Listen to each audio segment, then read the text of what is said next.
Oh no, there's salt on the road and I have to drive with all my panels off. Okay, all right, I have to do it. It is what it is. I am heading out to drop off all these door trims, glass trims, door seals, whatever. I'm going to find another place, another manufacturer, to see if they are able to do this. I am going to meet them right now, and I can show them the situation on the car, what we're looking for, all that good stuff. I also got this little bit of Keisport stuff I filmed a couple weeks ago. I'm not sure what to do with that. I think I'm just going to tune it just to compare, because right now it's not working very well. My car has the N1 back in here and it works fine. So yeah, you can take a look at what it seems like or what my thoughts were at the time. All right, I'm here at another industrial park. Let's see how this goes. Oh. Are we here? Is this the right place? It's probably one of these buildings here. We discussed all the different materials and the different parts, and we also compared my trims here with stuff that they already had, and hopefully I'll hear back with good news soon. I dropped off my trim here. They're going to take a look at it to see what they can do with it, and I actually swapped on the new door seal. The new door seal is on. Look at how much compression there is. This whole thing is brand new, and I have a new problem. This was a little bit troublesome to put on because it didn't slip on as easy since it wasn't all like broken in. The door doesn't close.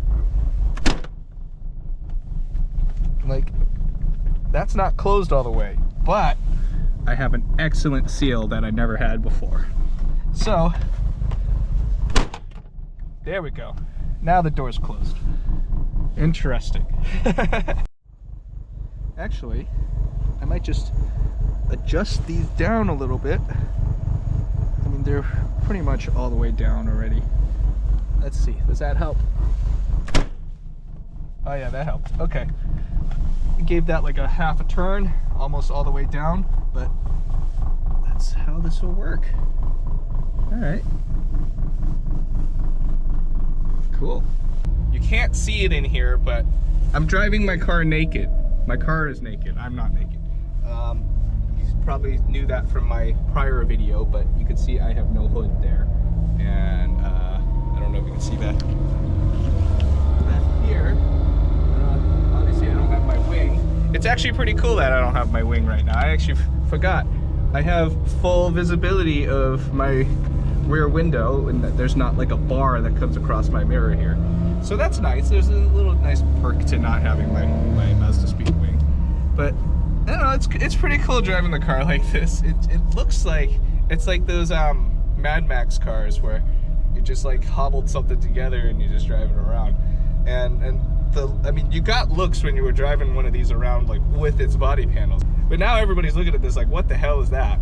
A little update on the Keisport ECU here. I'm still on it. I'm driving around with it here and there. I'm not really driving the car. It's still actually decent out, and the salt, there's no salt, so I'm just driving.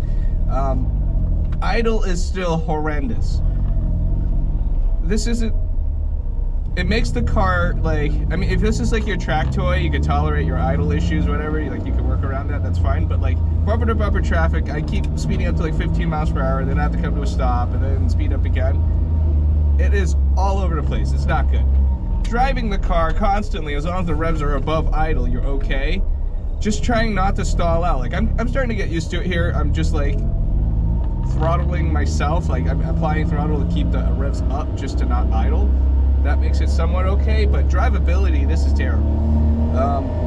There was a guy I was talking to on Facebook. I mean, I kind of suspected this from the start. It's like I figured every car is different. You gotta change the tune for your mods, just your motor. It's different. No car is gonna use the same exact tune. I mean, some tunes you can use like wholesale to everybody, where everything will be the same, but it's not the ideal tune, but every motor should work on it. I don't know what is loaded on here, but it's not, that's not the case. At least I don't think so. Like, oh. All right, so I asked my buddy Mike, because his car doesn't even run on his Keisport. I asked if he could send it to me. He's over in New York, so he's not that far. Postage shouldn't be too bad.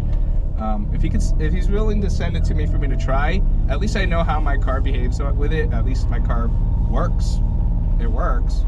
But if I try his, say if it's the same as what I have now, it just means his car is completely different and there's something going on there and he needs to figure that out. I might just pop my N1 back in if I'm still going to drive the car. I'm currently probably not, so it doesn't really matter for me. I may preemptively get a tune on. I might just pay the extra just to get a tune now with the car the way it is, just to see if this even resolves this. Because like, if this makes it better, I mean, yeah, you just need to tune your Keisport, then it's okay. But Jeff keeps telling us we don't need to tune the car, but I don't know, this runs kind of rough, you know. It's good, but then it's not good, so it's like clashing. Also, when you're driving the car naked with all the body panels removed, it's much louder in the car.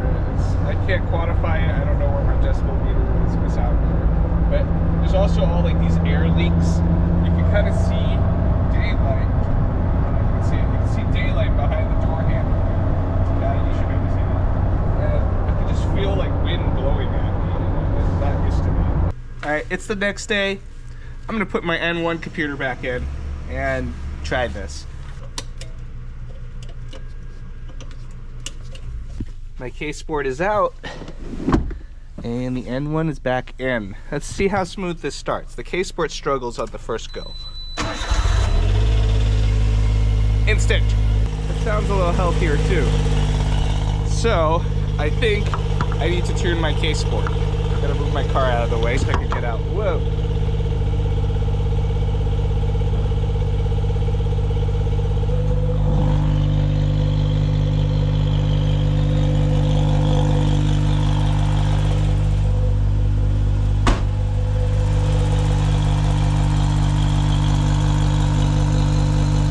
This isn't really my expertise or whatever. I'm not familiar with the engine performance and tuning, at least not yet. I'll learn about it over time, but the engine sounds different. I don't know, like, does that make sense? I think I'll try to put two clips side by side of this engine running from cold from one of my prior videos.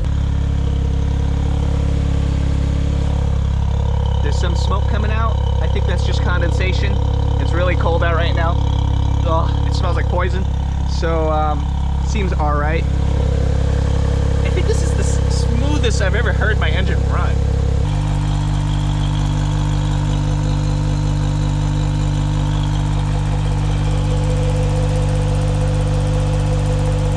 But like, this sounds louder. It's louder, it's the exhaust note is like a deeper noise where it's like whoa, whoa, whoa, whoa, whoa, whoa. When the Keisport was running, I felt like there was less bass. Does that make sense? Can you explain how that works, if you know how that works? High idle has dropped down to about 1100. I just remembered that I messed with the idle for the Keisport, so I probably messed up the idle that I had before, but I could adjust that later. For now, I'll drive it like this.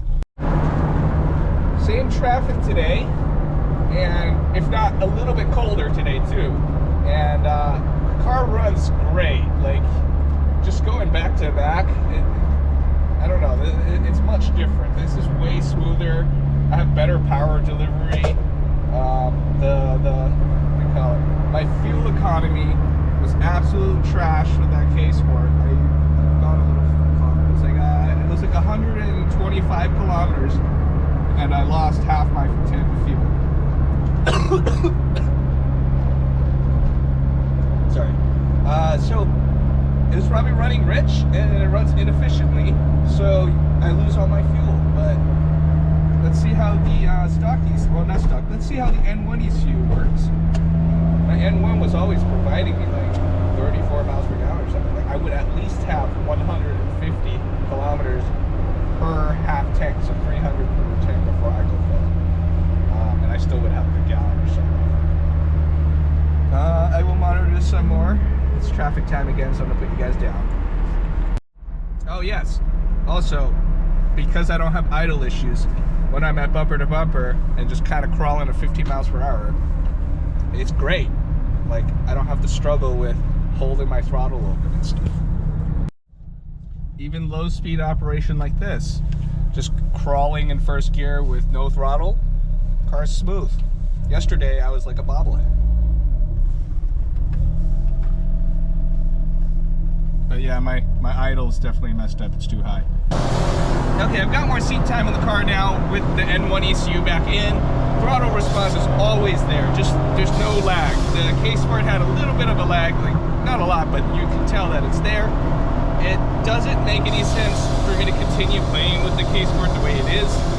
I definitely want to get it tuned, and then it's just for science at this point. Like, I just want to know, can the Keisport work properly with a proper tune for my car and my environment? So stay tuned for that. That's going to be coming soon. I think I'm done playing with the Keisport the way it is. I'm gonna figure out like what I'm gonna do to get it tuned, and hopefully I can do it soon before like salt and stuff is all over the roads and I'll be banished. The car will be banished back to the garage. The car is so naked in the mirror. It looks pretty cool. I've been getting some comments about how the car's naked. They're like, one of my coworkers, he was like, it looked like my car was from Initial D before, and now it just looks like it's from Mad Max. I think that's pretty funny. It looks pretty cool the way it is. It's, I probably can't drive it like this for long term because I also don't want to grab all the nooks and crannies. Yeah, I think that's it for all these Keisport updates for now. I'm getting the Keisport tuned just to figure out if it can be any better. Because then at that point, it's just, I mean, you have to pay for tuning and you have to pay for the ECU and stuff. It's probably roughly the same cost as an N1 or N2. If you were to find one and buy one, but it would be tunable, so you could tweak it to exactly how your car is, exactly what mods you have. You could go beyond the parameters of N1 and N2, whatever they are. So subscribe, like, comment,